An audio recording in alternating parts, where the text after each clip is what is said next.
नमस्कार दोस्तों, कैसे हैं आप सभी। बहुत बहुत स्वागत है आपका हमारे इस नंद भाभी के प्यारे से परिवार में। आशा करती हूँ कि आप सभी अच्छे होंगे, स्वस्थ होंगे और अपने लक्ष्य को पाने के लिए दिन प्रतिदिन मेहनत कर रहे होंगे।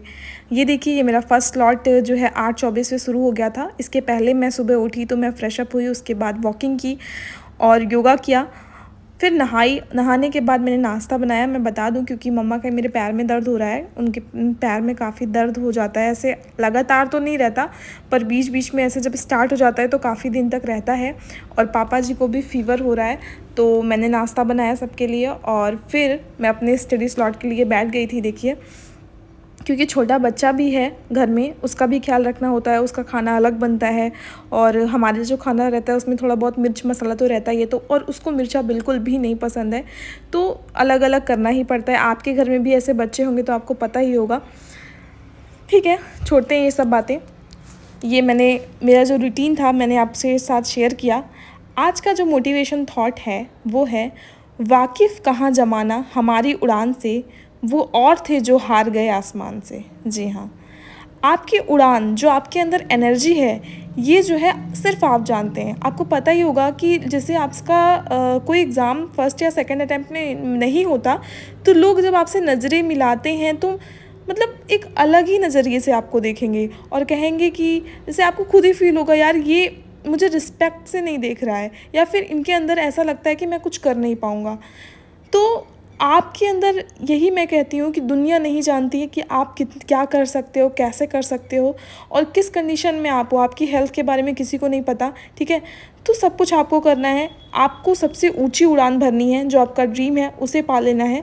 आज मैं आप लोग के साथ एक स्टोरी भी शेयर करने जा रही हूँ, जो अभी मैंने कल सुनी थी और मुझे काफ़ी मोटिवेटेड लगी, कह सकती हूँ। क्योंकि एक इंसान, वो जिस इंसान के बारे में स्टोरी है, मैं अभी अब शेयर करूँगी आपसे, मतलब कैसे उसने कर लिया। जब वो उस कंडीशन में कर सकता है तो हम क्यों नहीं यार। हमारे हाथ पैर, हमारा पूरा शरीर ठीक है। हमें क्या करना है, सिर्फ 7 से 8 घंटे निकालने हैं पर डे। ऐसा नहीं है कि हम 10 घंटे एक दिन पढ़ रहे हैं, बाकी के 4 दिन हम पढ़ाई ना करें, तो ऐसे सफलता नहीं मिलती। कंसिस्टेंसी चाहिए, आपको डेली पढ़ना है। थोड़ा थोड़ा पढ़िए पर डेली पढ़िए, मैं हमेशा कहती हूँ। तो आइए हम बताते हैं स्टोरी के बारे में। आपने सुना होगा कि पॉल रिचर्ड अलेक्जेंडर के बारे में, क्योंकि अगर आप करंट अफेयर्स सुनते होंगे तो उनकी अभी डेथ हुई थी रिसेंटली।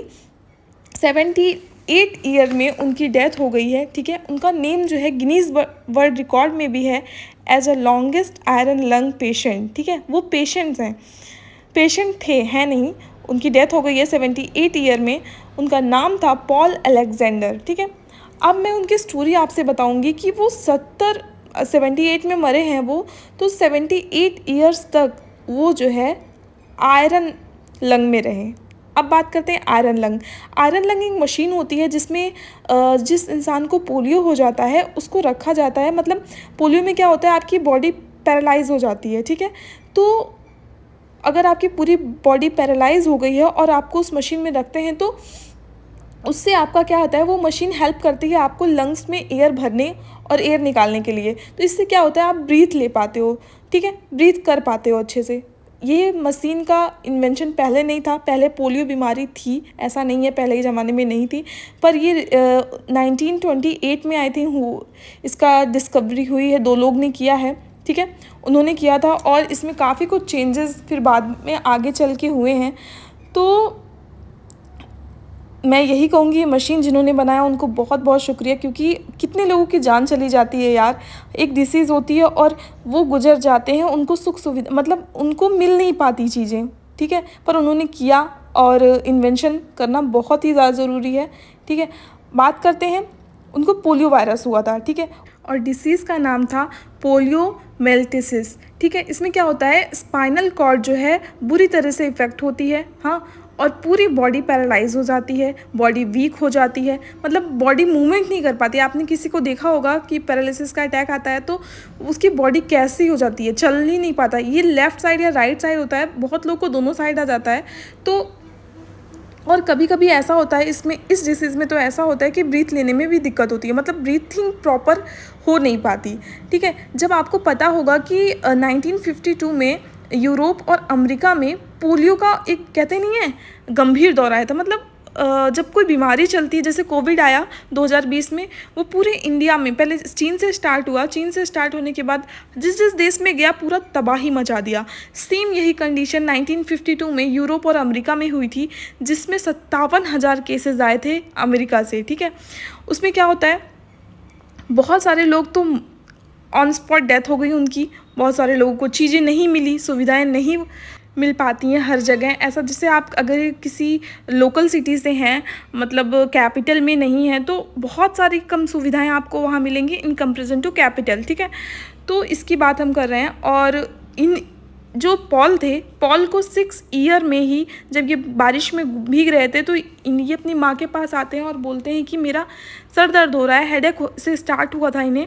फिर इनकी माँ जो है, इनके फैमिली डॉक्टर रहते हैं, उनके पास जाती है, उनसे शेयर करती हैं बातें। तो फैमिली डॉक्टर को पता था कि ये जो दौर चल रहा है पोलियो का है, पोलियो के सिम्टम्स दिख रहे थे। उन्होंने कहा कि इनको घर पे रखना ही सेफ़ है। पर उनके पेरेंट्स ने 2-3 दिन रखा, पर वो बहुत ही ज़्यादा परेशान होने लगे। फिर वो दूसरे डॉक्टर के पास जाते हैं और उन्हें एडमिट करवा देते हैं हॉस्पिटल में। डॉक्टर उन्हें वही आयरन लंग में रखते हैं, और आयरन लंग में रखते हैं और 18 मंथ तक रखते हैं। 18 मंथ के बाद क्या होता है उसे, मतलब वो उसी के हैबिचुअल हो जाते हैं। बहुत सारे, ऐसा नहीं है कि इस लंग मशीन में रहने के बाद आपको कुछ होगा ही नहीं, आप बिल्कुल सेफ़ हैं। बहुत सारे बच्चे सर्वाइव नहीं कर पाए, उनकी डेथ हो गई, पर इन्होंने सर्वाइव किया 18 मंथ में। उसके बाद डॉक्टर ने इन्हें फ्रॉग ब्रीथिंग सिखाई। फ्रॉग ब्रीथिंग ये 8 साल की उम्र में फ्रॉग ब्रीथिंग करने लगे थे, मतलब कि मशीन के बाहर सांस लेना, मुंह आपका बाहर रहेगा और आप सांस ले सकेंगे। लेकिन पूरी बॉडी पैरालाइज होने की वजह से इनको उसी मशीन में रहना पड़ रहा था, जो आयरन लंग मशीन थी उसी में रहना पड़ रहा था।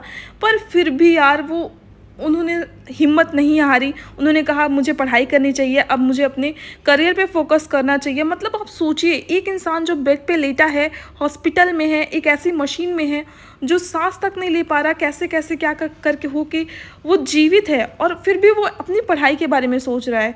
तो उन्होंने 21 साल में जो है हाई स्कूल किया था, जो डैलस यूनिवर्सिटी है वहाँ से, और उन्होंने कोई लेक्चर अटेंड नहीं किया था जाके, बस उनकी पढ़ाई, अब जो भी वहाँ पे सुविधा रही होगी मुझे नहीं इतना डिटेल में नहीं पता, पर उन्होंने 21 साल की उम्र में हाई स्कूल किया। फिर दूसरी यूनिवर्सिटी से उन्होंने ग्रेजुएशन किया। हालांकि जिस यूनिवर्सिटी से वो चाहते थे उसमें उनका एडमिशन नहीं हुआ था। ग्रेजुएशन के बाद भी वो नहीं रुके और उनको लॉ करना था, क्योंकि उस टाइम सबसे हार्ड डिग्री ये मानी जाती थी। और तो उन्होंने ये लॉ की डिग्री लिया और एक वकील बने वो, मतलब पेशे से वो वकील थे, और इतना सब कुछ किया उसी रॉड में रहकर। मतलब जब हमारे सामने छोटी छोटी परेशानियां होती हैं, या फिर हम पढ़ाई नहीं हो पाती आपकी अगर 1-2 दिन, या फिर किसी के ताने, किसी की बातें सुन के आप परेशान होते हैं और आप अपनी पढ़ाई को बंद करने का सोचते हैं, उसी पल इनके बारे में सोचिए। मतलब ये एक यार बहुत बड़ी बात है, बहुत बड़ा एग्जाम्पल हमारे पास सामने सेट है कि क्या कर सकता है इंसान। मतलब व्हील चेयर पे भी बैठा बैठा इंसान यूपीएससी क्वालिफाई कर रहा है, क्या उसको दर्द नहीं है? लेकिन आप तो सही हो, इसलिए अपने ड्रीम को, जो आपके सपने हैं, उसको किसी भी हालत में आप छूटने ना दें, टूटने ना दें, क्योंकि जो आपकी तमन्ना है ना उससे जुड़ी हुई है। अगर आप अपने सपने को तोड़ते हो तो मैं ये कहती हूँ कि आप लाइफ तो जियोगे, जो जीवन है आपका बचा होगा वो जियोगे, पर कहीं ना आपको डेली यही महसूस होगा, यार मैंने पढ़ाई की थी, थोड़ा और पढ़ लिया होता तो एग्ज़ाम निकल जाता, या फिर मैंने पढ़ाई की थी तो वो वेस्ट हो रही है मेरी। अगर आप घर पे हाउसवाइफ ही बनकर ही रहोगे तो आपको वो कचोटेगा दिल में कहीं ना कहीं। इसलिए फ्रेंड्स, अपने सपने को और उड़ान दीजिए, और मेहनत करिए, लगे रहिए, और नेगेटिव लोगों से दूर रहिए। किसी की बातों पर ध्यान मत दीजिए, चाहे 4 घंटे पढ़िए, चाहे 5 घंटे। Thank you for watching. Video अच्छा लगे तो प्लीज़ लाइक करिएगा, चैनल को सब्सक्राइब करिएगा। Bye bye, take care.